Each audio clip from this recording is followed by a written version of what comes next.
মিজানুর রহমান আজহারি, আরিফ বিন হাবিব, হুজুর হাফিজুর রহমান সিদ্দিক, শাহেখ আহমদুল্লাহ আমিন হামজা সাহেব, ফয়জুল করিম, রাজুল করিম সাহেব, মামুনুল হক সাহেব, রফিকুল ইসলাম মাদানী সাহেব। আরো কিছু সাহাবী ছিল হযরত আলীর ভক্ত, আরো কিছু সাহাবী ছিল আবু বকর সিদ্দিক রাদিয়াল্লাহু তাআলা আনহুর ভক্ত, আরো কিছু সাহাবী ছিল উসমান গনি রাদিয়াল্লাহু তাআলা আনহুর ভক্ত। আপনি তো এটা বুঝতে পারেন নাই। সকালবেলা উস্তাদের কাছে গিয়েছে, হুজুর আপনি তো স্বপ্নে আমি দেখলাম তো আপনি এভাবে আমাদেরকে পড়াচ্ছেন, কিন্তু কিছু বুঝি নাই, এটা তো আমের করে দেন। হুজুর বললেন তোমার ওই এক সংখ্যাটাই হচ্ছে ঈমান।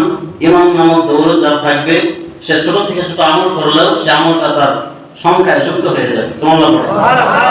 এক ছাড়া শূন্য, তার মানে আমল। আপনার জিন্দেগি বড় আমল করলেও কোনো লাভ আছে? কোনো লাভ নেই।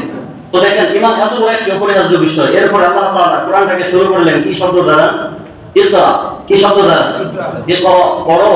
পড়ার কথা বলেছেন। এটা তারা কি বোঝাতে চেয়েছেন? যা কিছু আমরা করি না কেন, এই পড়া বা জানার বিকল্প কোনো কিছু হতে পারে না। ঠিক কিনা বলেন?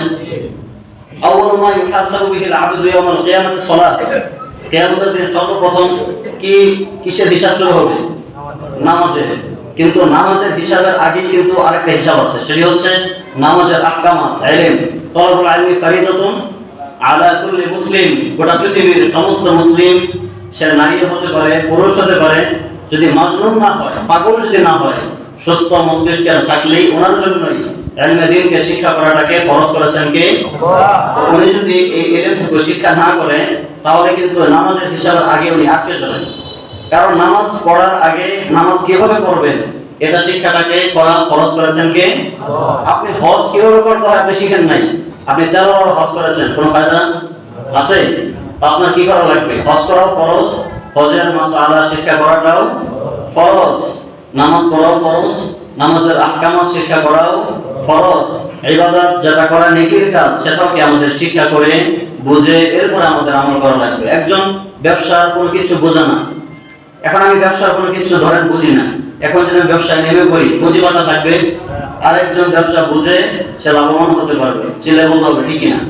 এজন্য আমরা মৌলিক কয়েকটি পয়েন্ট নিয়ে আজকে আলোচনা করব। আমাদের একটি সাইড হচ্ছে আজকে পজিটিভ সাইড, আরেকটি সাইড হচ্ছে নেগেটিভ সাইড। পজিটিভ, আজকে জুমার দিন, এটা একটা পজিটিভ, ঠিক না? এর মাঝে আবার লাইলাতুন নিসফি মিন শাবান, এই যে শাবানের মধ্য রজনী যেটা, এটা আমাদের প্লে হয়ে গিয়েছে, শুরু হয়ে গিয়েছে। কখন থেকে? সূর্য ডোবার পর থেকে, মাগরিবের ওয়াক্ত থেকে কি শুরু হয়ে গিয়েছে? আমাদের লাইলাতুন নিসফি মিন শাবান, যেটার ব্যাপারে বিশ্বনবী বলেছেন এই রাত্রি রজনীর মধ্যে আমরা পৌঁছে গিয়েছি। অন্যদিকে নেগেটিভ সাইড হচ্ছে আজকে কি দিবস জানো? আজকে কি দিবস? বিশ্ব বেহায়া দিবস। এটার নাম কি? এটার অরিজিনাল যে নামটা আমাদের, এই নামটা কি? Valentine day. তার মানে কি? ভালোবাসা দিবস। আমি একটা প্রশ্ন করি, পৃথিবীর যত ডিকশনারি আছে, বাংলা বলেন, হিন্দি বলেন, আরবি বলেন, চায়না বলেন, উর্দু বলেন, যত ধরনের ভাষা আছে সমস্ত ভাষার ডিকশনারি গুলো আপনি একত্রিত করে ভ্যালেন্টাইন ডে এর অর্থ ভালোবাসা দিবস কে প্রমাণ করতে পারবে? ভ্যালেন্টাইন অর্থ কি? ভালোবাসা। লাভ মানে কি? ভালোবাসা। তো ভ্যালেন্টাইন ডে এটা কি? ভালোবাসা। এ নেম অফ পারসন, এটা একটি ব্যক্তির নাম, ভ্যালেন্টাইন। এখন যদি ভ্যালেন্টাইন এটা আমাদেরকে ধোকার মধ্যে ফেলানো হয়েছে, আর বাঙালিকে সবচেয়ে ধোকায় ফেলানো সহজ। ওয়াজের ময়দানে বক্তা ঠিক বললেও ঠিক, না বললেও ঠিক। এক বক্তা বলতেছে যে বাঙালি এমন জাতি, বুঝেও না বুঝেও ঠিক, চিৎকার করে না, এরকম জোগাবাঙ্গাল যাকে বলা হয় আর কি। উনি এরকম একটা রং কথা বলার পর বলছে ঠিক কিনা, সবাই বলছে ঠিক। বুঝতে পেরেছেন? তার মানে আমরা বুঝে না বুঝে আমাদের যে সিগারেটের প্যাকেটের মধ্যে কি লেখা থাকে? কি লেখা থাকে? ধূমপান স্বাস্থ্যের জন্য উপকার, চেহারা সৌন্দর্য বাড়ায়, এরকম লেখা। স্বাস্থ্যের জন্য উপকার কি লেখা থাকে? ক্ষতিকর, মৃত্যু ঘটায়। এরপরও খায়, এরপরও কি করে? খায়। কেন খায়? বাঙালি এজন্য খায়। কেন খায়? মৃত্যুর কথা শোনার পরও কেন খায়? বাঙালির জাত এজন্য খায়। আপনারা যারা খান তা রাগ করিয়েন না, আমি আপনাদেরকে বোঝানোর জন্য জাস্ট বলছি। তো ইসলাম বলে না যে আপনি এখনই ছেড়ে দেন, সাহাবায়ে কেরামদের মাঝে অনেকে মুসলমান হয়েছে, সে রেগুলার মদ খায়। কি খায়? রেগুলার ড্রিঙ্কস করে মদ খায়। নবীজি বলেন নাই তুমি এখন কালেমা পড়ছো, এখন কিন্তু আর এটা খাওয়া যাবে না, এটা বলেন নাই। নবী কি বলছেন? তুমি কয়বার খাও? আমি এতবার খাই। একবার কমিয়ে দেওয়া যায় না? হ্যাঁ, পারা যায়। একবার কমিয়ে দাও, কিছুদিন পর আরেকবার কমিয়ে দাও। দিনে 5 বার খেলে 4 বার খাও, আর কিছুদিন পরে 3 বার খাও। এভাবে স্মৃতি তাকে ইসলামের মধ্যে প্রবেশ করানো হয়েছে। আর প্রথমে জিজ্ঞাসা দেওয়া হয় 5 ওয়াক্ত নামাজ কিন্তু মিস করা যাবে না, রোজা কিন্তু সামনে আসতেছে, খবরদার একটা রোজা ভাঙা যাবে না, নাকে 1 মাস থাকা লাগবে, কবুল আমি মাফ চাই। ঠিক কিনা বলেন? যে ইসলাম কারো উপর কি করে না, জুলুম করে না। তো যেটা বোঝাতে চাইলাম, ভ্যালেন্টাইন এটা কিন্তু কিনা, এটা অর্থ কিন্তু ভালোবাসা দিবস না। তো এই বিষয়টি নিয়ে আমাদের আলোকপাত করা দরকার। আগে আমরা শুধু ভারত নিয়ে কথা বলবো, কয়েকটি পয়েন্ট, এরপরে আমরা এই ভ্যালেন্টাইন ডের কিছু ইতিহাস আমরা টানবো, এটা কোথা থেকে আবিষ্কার হয়েছে আর আমরা কি ধোকার মধ্যে পড়ে আছি। তো সর্বপ্রথম লাইলাতুল ইসলামি শাবান জুমার মধ্যে মোটামুটি আলোচনা হয়েছে। এখানে 4টি বিষয় সহিহ হাদিস দ্বারা প্রমাণিত আছে। আওয়াজ করে বলতে হবে কয়টি বিষয়? 4টি। আমি স্মরণ করিয়ে দেই। নাম্বার 1, মনে আছে আপনাদের? দেখি আপনাদের থেকে আওয়াজ আসছে কিনা। 1 নাম্বার, শিরক করা যাবে না। আজকের এই রজনীতে গণহারে আল্লাহ তাআলা আমাদেরকে ক্ষমা করবেন। সুবহানাল্লাহ পড়ে। আমরা কি সবাই নিষ্পাপ নাকি গুনাহগার? আমাদের মতো গুনাহগার পৃথিবীতে আছে? আমার গুনার খবর আমি জানি, কেউ না জানো, আমি তো জানি আমার গুনার কি খবর।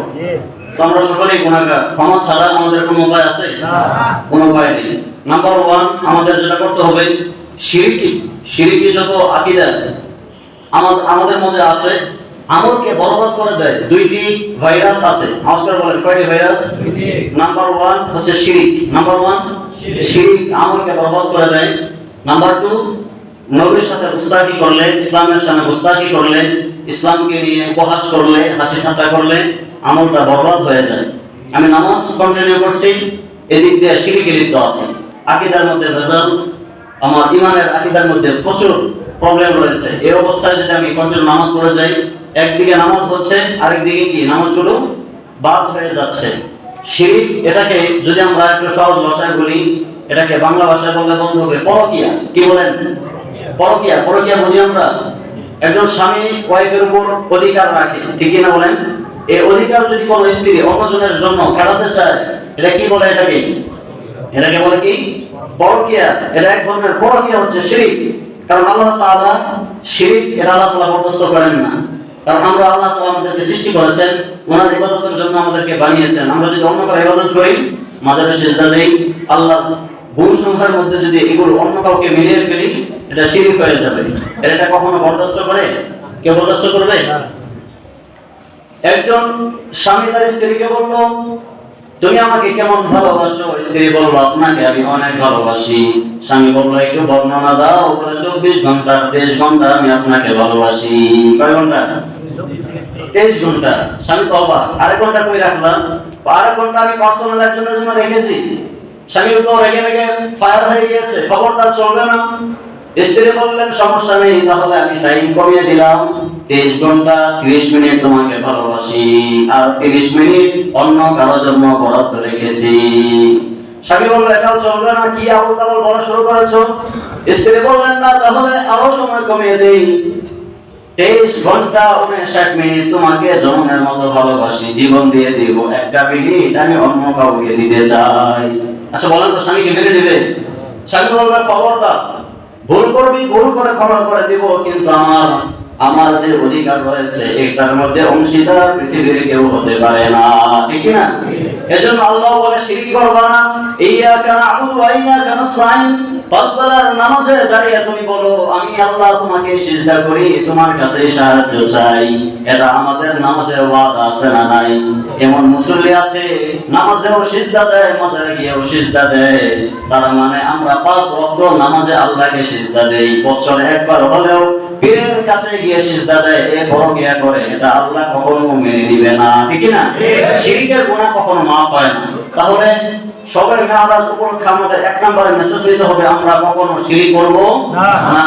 সকল ক্ষমতার উৎস জনগণ, এরকম কোন কথা শুনছেন?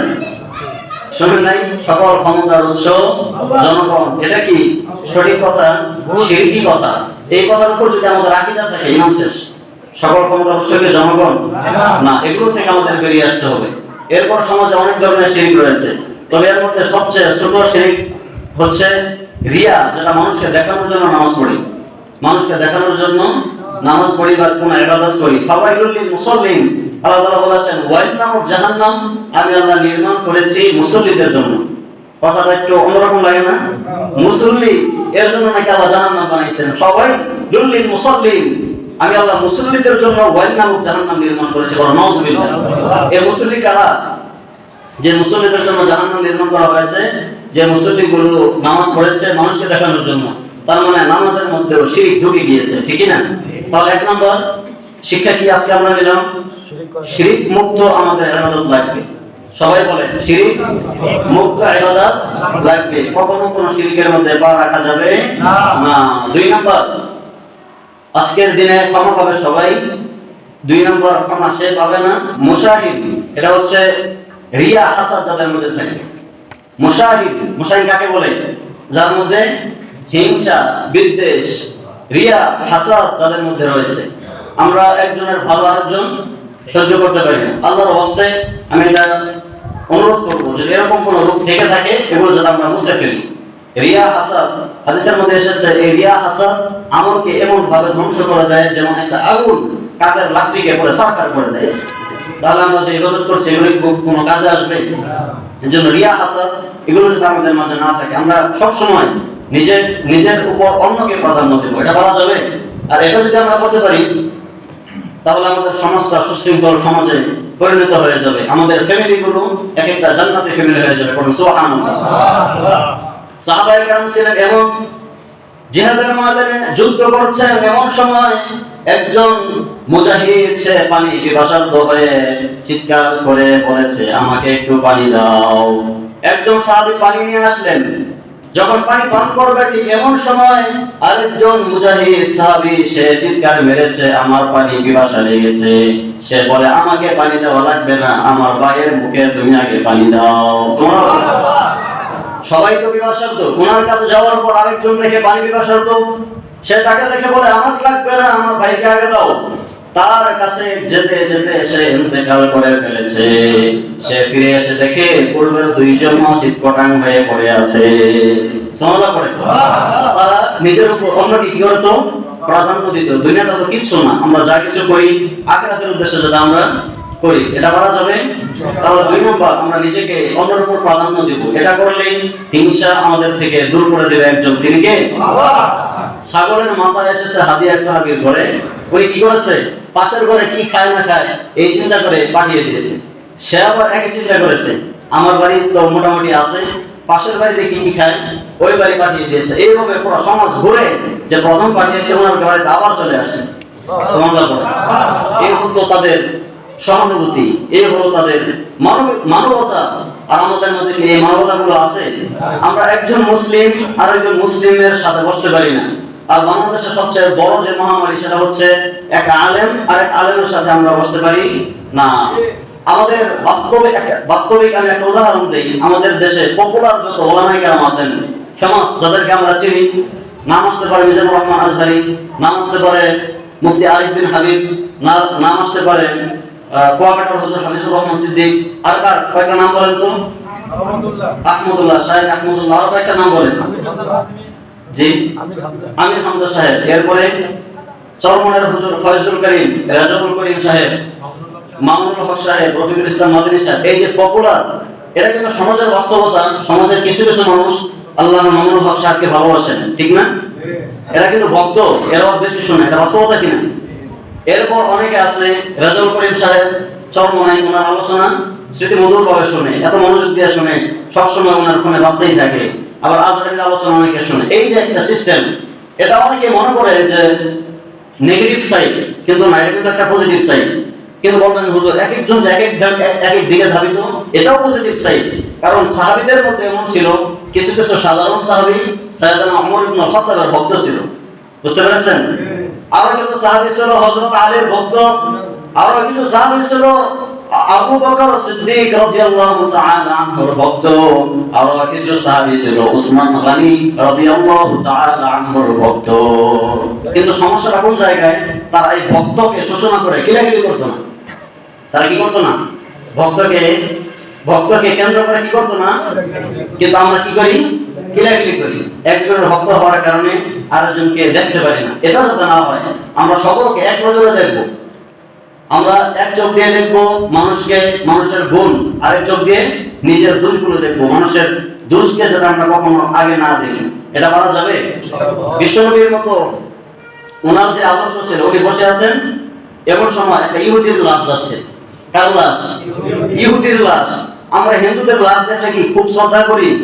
শ্রদ্ধা তো আমরা করি না। উনি কি করলেন, এই ইহুদির লাশ দেখে দাঁড়িয়ে গিয়েছেন। সাহাবীরা অবাক হয়ে গেলেন, ইয়া রাসূলুল্লাহ, আপনি এটা কি করলেন? ইন্নাহু ইহুদি, সেটা একটা ইহুদি, ইহুদির লাশ দেখে আপনি দাঁড়িয়ে গেলেন, এটা কেমন কথা? বিষ্ণু বলেন, আওয়ালাইসান নাফসান, এটা কি মানুষ না? ও সাহাবী, এটা কি মানুষ না? আমি তো ইহুদি আর খ্রিস্টান, বৌদ্ধ, বেঈমান, নাস্তিক আর আস্তিক দেখে দাঁড়াইনি। আমি দেখেছি আমার দুই চোখ দিয়ে একটা মানুষ, মানুষের সম্মানে আমি দাঁড়িয়ে তাকে সেলুট করেছি। বলে সুবহানাল্লাহ। তিনি মানুষ দেখতেন, আর আমরা কি দেখি? আমরা ভাগাভাগি করি। টুপি দেখলেই এটা মানে ভাগ করে ফেলি। পাগড়ি দেখলে এটা কোন ধরনের পাগড়ি, কোন কালার দেখতো? টুপি দেখলে এটা কোন বিশ্বাস দেয়, টুপিটা নিশ্চিত ওই বিশ্বাসের মুড়ি। এই টুপি কারণ নির্ধারণ করা না, এগুলো কিন্তু হিংসা। আর এগুলোকে আমরা হিংসা মনে করি না। তো এগুলো আমাদের মধ্যে রাখা যাবে না। আমরা সবসময় মানুষকে পজিটিভলি দেখবো, কারোর উপরে আমরা নেগেটিভ কোনো চিন্তাধারা করবো, এটা করা যাবে না। জান্নাতে আমরা সবাই কি করতে চাই? একসাথে যেতে চাই। আমার দল আমি পজিটিভ ভাবে বলি, আর আমার আরেক দল যে করে তার বিরোধিতা যদি আমি করি, আমি জান্নাতে গেলাম, সে জাহান্নামে গেল, আমার ভাই, এটা কি আমার ভালো লাগবে? আমরা সবাই মিলে জান্নাতে যেতে চাই। জান্নাতে একা আমি যাব না তো ভাই, তোমাকেও জান্নাতে দলে নিতে চাই। বলো সবাই, জান্নাতে একা আমি যাব না তো ভাই, তোমাকেও জান্নাতে দলে নিতে চাই। এটাই ছিল প্রত্যেকটা নবীর স্লোগান, ঠিক না? তারা সবাইকে নিয়ে তারা জান্নাতে নিতে চেয়েছে। ওনাদেরকে মার দেওয়ার পর তারা পিছু হটে নাই। তাহলে 2 নম্বর, হিংসাকে আজকে আমরা ক্লোজ করে দেব। এটা আমাদের লাইফ থেকে একদম মুছে ফেলবো। হিংসা যাতে আমাদের অন্তরে আশ্রয় না নিতে পারে। যদি কখনো বুঝেন হিংসার ভিতরে ঢুকেছে, আপনি মনে করবেন শয়তান আপনার ভিতরে বাসা বেঁধেছে, ঠিক না? তখন আমরা হিংসাকে ক্লোজ করে দেব। এরপরে লাইলাতুল নিসফি মিন শাবানের 3 নম্বর, আজকে ক্ষমা পাবে না তারা যারা অন্যায়ভাবে কাউকে হত্যা করেছে, সেটা বিচারের মাধ্যমে হোক বা এমনি হোক। এরকম অপরাধ আশা করি আমাদের মাঝে নেই। তবে আমরা অন্যায়ভাবে কাউকে হত্যা করা বা কাউকে কষ্ট দেওয়া, এটা আমরা কখনো করবো না। আমরা কখনো কাউকে কষ্ট দিব না। নাম্বার 4, আজকে তারা ক্ষমা পাবে না যারা জানাকারিনী নারী, জানাকার পুরুষ, তারা আজকে রাত্রে কি পাবে না? ক্ষমা পাবে না। এছাড়া আমরা সকলেই ক্ষমা পাবো। পড়েন আমিন। আল্লাহ তাআলা যাতে আমাদের সকলকে ক্ষমা করেন, এই আশা করে কি করি না? আল্লাহ সকলকে ক্ষমা করুন। পড়েন আমিন।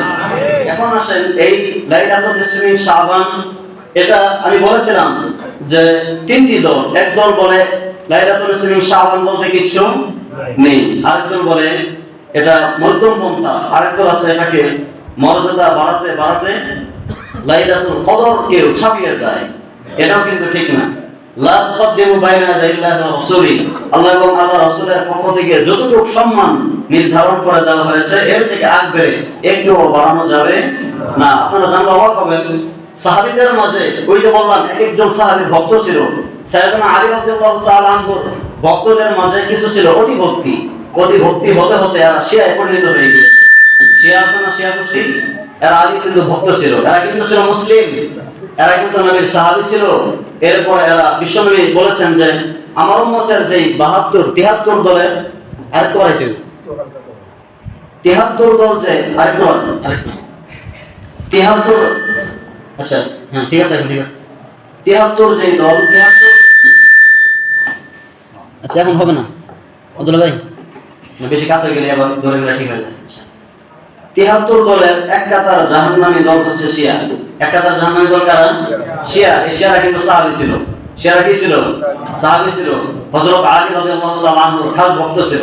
আর ওনার ভক্ত হওয়ার অন্যতম কারণ আছে, ওনার একটা রেকর্ড ছিল, ওনার সামনে যদি কোনো কাফের পড়ে যায় তাহলে শেষ। এটা ওনার রেকর্ড ছিল। জিহাদের ময়দানে বড় পালোয়ান ছিল। বিশ্বনবী যখন হিজরতে বের হয়ে যান, তখন বিশ্বনবীর বিছানায় কিন্তু ওনাকে শুয়ে রাখা হয়েছিল। সমস্ত কাফেররা বাউন্ডারি দিয়েছেন মুহাম্মদ কখন বের হবে?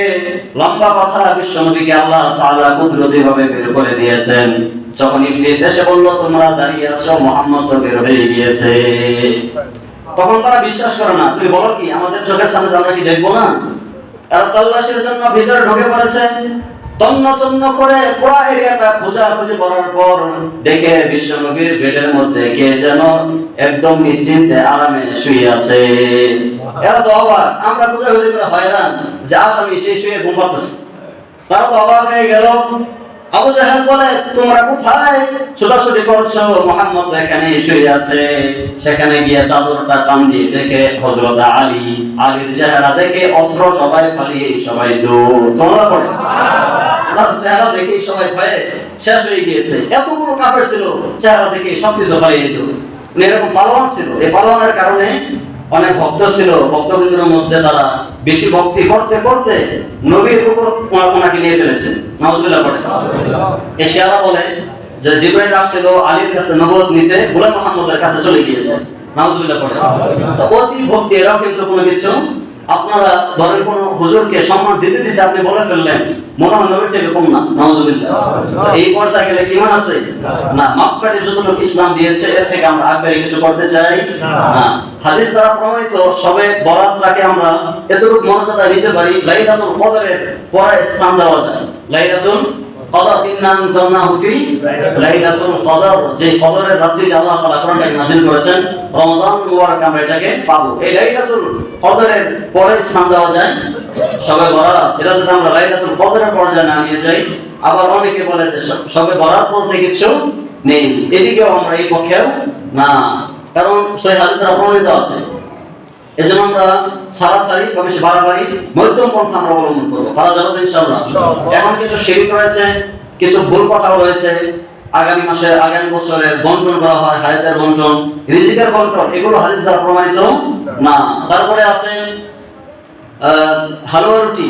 হালুয়া রুটি বিশ্বনবী খেয়েছেন, এটা বাস্তব। উনি কেন খেয়েছিলেন? উহুদের ময়দানে দমদম মুবারক শহীদ হওয়ার কারণে। তো আমরা হালুয়া রুটি খাওয়া কিন্তু নিষেধ না, বাট এটাকে যদি আমরা সবে বরাত উপলক্ষে বাধ্যতামূলক করে ফেলি, এটা যদি আমল হিসেবে নেই, সওয়াবের হিসাব মনে করি, তাহলে কিন্তু গুনাহ হয়ে যাবে, বেদাত হয়ে যাবে। এজন্য খাওয়া নিষেধ না, এটা যদি আমরা ওই নিয়তের মধ্যে বাধ্যতামূলক ভাবে না করে ফেলি। রোজার কথায় আসি। সবে বরাতের রোজা কোন সাহাবীর দ্বারা প্রমাণিত নেই যে রোজা রেখেছেন। সবে বরাতের নির্দিষ্ট কোন রোজা কোন হাদিস দ্বারা প্রমাণিত নেই। এখন যদি রাখতে চান, কিসের রোজা রাখবেন? একদিকে রোজা আছে আইয়ামুল বীজের রোজা। কিসের রোজা? আইয়ামুল বীজ, 13, 14, 15 এই আইয়ামুল বীজের রোজা রাখতে পারেন। অথবা আপনি যদি আগামীকাল রোজা রাখেন বা যে কোনো তারিখে আপনি রোজা রাখেন, তবে এই সবে বরাতের রোজার নিয়ত করা যাবে না, আপনি নফল রোজার নিয়ত করবেন। এতে করে সবচেয়ে কম হবে, হতাশ হওয়ার কিছু নেই।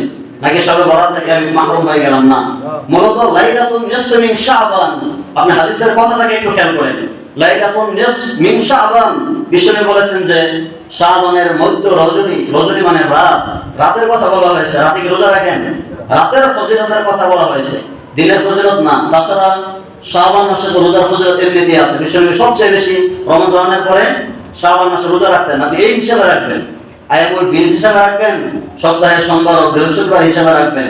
কিন্তু এই যে সবে বরাতের নিয়তে, এই নিয়তে কিন্তু রাখা যাবে না।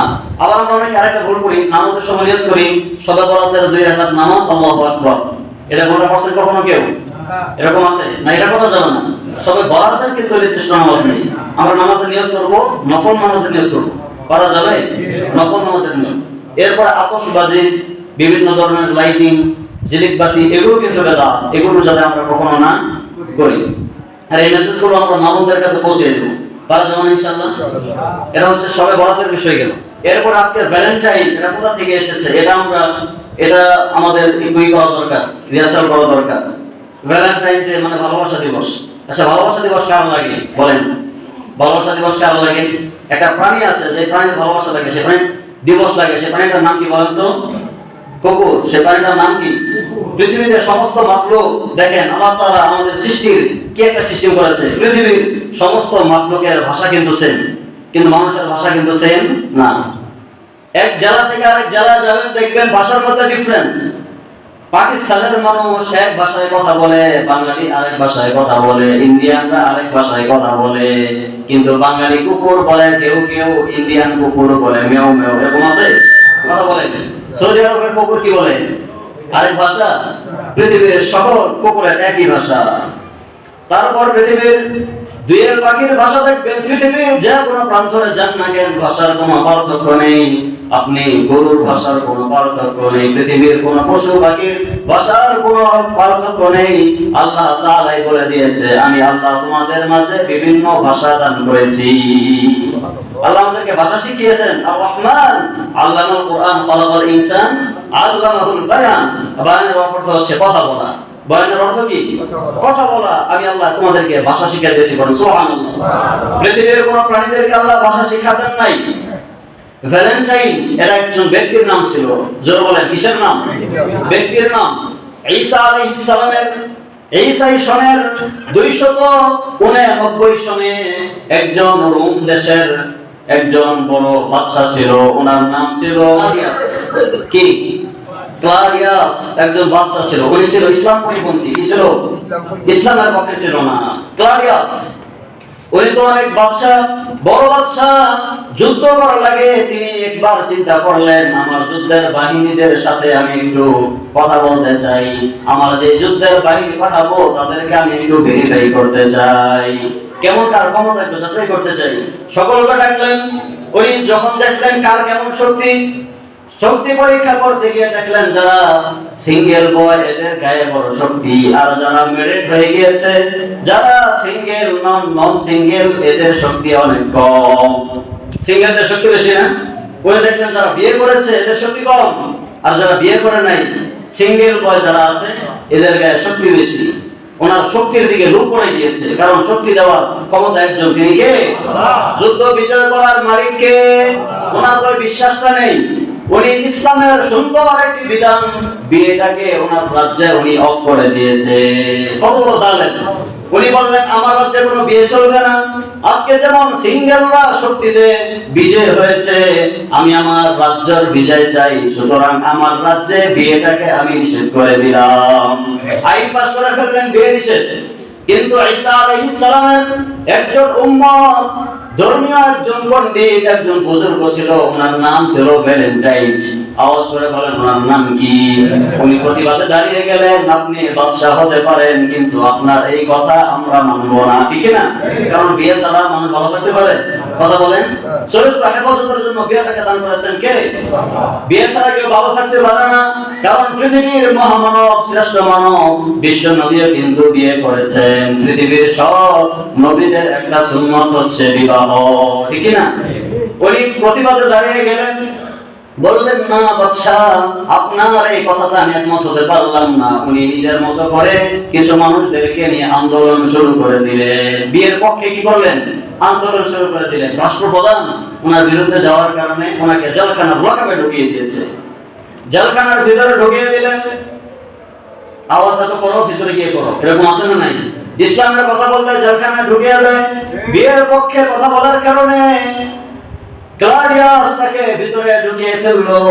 উনি তো ধর্মের বড় একজন পাদ্রী, বড় আলেম ছিলেন। জেলখানার ভিতরে একজন ব্যক্তি চাকরি করেন, তার মেয়েটা ছিল বড় অন্ধ। মেয়েটা কি ছিল? অন্ধ। মেয়েকে নিয়ে আসলো আর বলল, আপনি তো আল্লাহ তাআলার ভক্ত একজন মানুষ, আপনি দোয়া করেন, বিশেষ করে আপনি সাইয়েদনা ঈসা আলাইহিস সালামের তো উম্মত, ওনার একটি মুআজিজা ছিল। সাইয়েদনা ঈসা আলাইহিস সালাম কোন অন্ধ ব্যক্তির চোখের উপর হাত বুলিয়ে দিলে তৎক্ষণাৎ চোখ ভালো হয়ে যেত। আপনি তো তারই উম্মত, সেই সুপারিশটা আপনি একটু করে দোয়া করেন যাতে আমার মেয়েটা চক্ষুষ্মান হয়ে যায়। সুবহানাল্লাহ পড়ে। উনি আল্লাহর কাছে দোয়া করলেন, আমি তো ঈসা আলাইহিস সালামের উম্মত, আপনি তার উসিলা করে তার চোখটাকে ভালো করে দিলেন। দোয়াটাকে কবুল করে নিয়েছে কে? আল্লাহ। চোখ ভালো হয়ে গেলেন। মেয়েটার ভালো লেগেছে দিনদারি দেখে, এ তো একজন আলেম, তার প্রতি ভালো লেগেছে, ওনারও ভালো লেগে গিয়েছে। এরপরে উনি হারাম পথে পা না বাড়িয়ে উনি বিয়ের প্রস্তাব তার বাবার কাছে দিয়েছে। সুবহানাল্লাহ পড়ে। এটা করেন, এটা হালাল। বিয়ের প্রস্তাব দেন।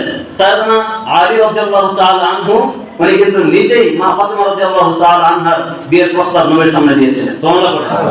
বিয়ের প্রস্তাব কে দিয়েছে? উনি নিজেই বর, উনি নিজেই কিন্তু গরব, নিজেই প্রস্তাব দিয়েছে। সুবহানাল্লাহ বলবেন না? উনি প্রস্তাব দিলেন হারামে থাকতে চাই না, হালালে কনভার্ট হতে চাই। জেলখানার ভিতরে যখন এমন বিয়ের কথা চলছে, সেই বাদশাহ ক্লাডিয়াসের মাথা নষ্ট হয়ে গিয়েছে। জেলখানার ভিতরেও গিয়ে দেখি তুমি ঠিক হও নাই, মোল্লারে জেলখানায় ঢুকালাম, এরপরে তাওহীদের আওয়াজ বন্ধ করে না, ঠিক না? জেলখানার ঘরে ঢুকিয়ে দেই, জেলখানা থেকে মুক্তি হওয়ার পর আলেমদের গর্জনটা আরো বেড়ে যায়। ব্যাপারটা কি বুঝি না?